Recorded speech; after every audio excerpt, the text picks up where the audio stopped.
Nabeel Zafar photoshoot के लिए औरत बने तो लड़के पीछे पड़ गए। नए एडिटर बनकर एक अखबार के दफ्तर पहुंचे तो सब खुश हो गए। अदाकार ने दिलचस्प वाकया सुना दिया।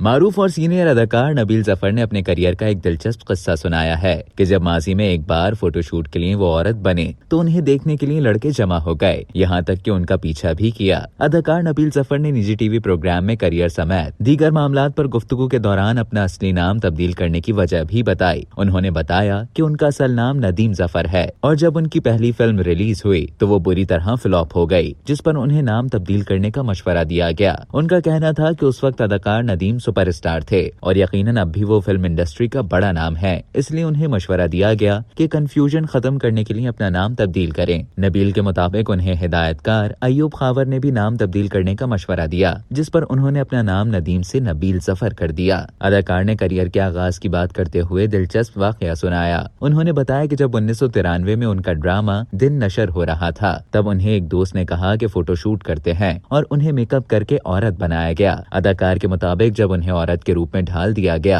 तो उन्होंने नोट किया कि बहुत सारे लोग उनकी तरफ देख रहे हैं। नबील जफर का कहना था कि बादअज़ां वो औरत के रूप में ही कार ड्राइविंग करके दूसरी जगह पहुंचे और ड्राइविंग के दौरान उन्होंने राह चलते कुछ पोज दिए तो उनके आगे पीछे मोटरसाइकिल सवार लड़के जमा हो गए। अदाकार के मुताबिक मोटरसाइकिल सवार लड़के मुसलसल उनके आगे पीछे चलते रहे और बादअज़ां वो एक अखबारी दफ्तर पहुंचे, जहां उन्हें फोटोग्राफर दोस्त ने अखबार की नई एडिटर के तौर पर मुतारिफ करवाया और सब लोग उन्हें खातून समझकर खुश हो रहे थे। नबील के मुताबिक बातचीत के दौरान उनकी हंसी छूट गई, लेकिन फिर भी अखबार के दफ्तर में मौजूद अफराद नहीं समझ पाए और फिर उन्हें सबको बताना पड़ा कि वो औरत नहीं बल्कि नबील हैं। लेकिन इसके बावजूद किसी को कुछ समझ नहीं आ रहा था। बादअज़ां सबको बताया गया कि वो अदाकार नबील जफर हैं, जिस पर सब लोग हंसने लगे। अब तक के लिए इतना ही। मजीद इसी तरह की मालूमात हासिल करने के लिए डेली जंग के YouTube चैनल को सब्सक्राइब करें और Facebook के पेज को लाइक करना ना भूलें।